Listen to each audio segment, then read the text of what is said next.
శ్రీ సద్గురు పరమాత్మనే నమః. శ్రీ స్వామి అచలానంద గురుభ్యో నమః. మనం రోజు ఆత్మజ్ఞానము, ఆత్మస్థితి అని చెప్పుకుంటూ ఉన్నాం కదా.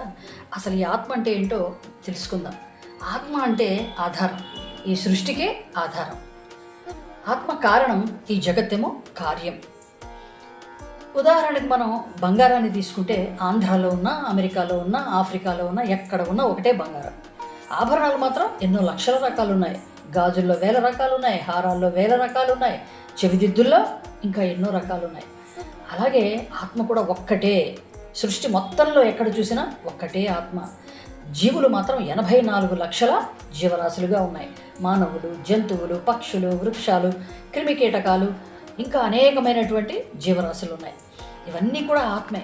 ఒక సద్గురువుని ఆశ్రయిస్తే మనకు నేను ఈ స్థూల సూక్ష్మంగా ఉన్నటువంటి ఉపాధులు నేను కాదు, నేను ఆత్మనే అనేటువంటి ఆత్మజ్ఞానం మనకి లభిస్తుంది.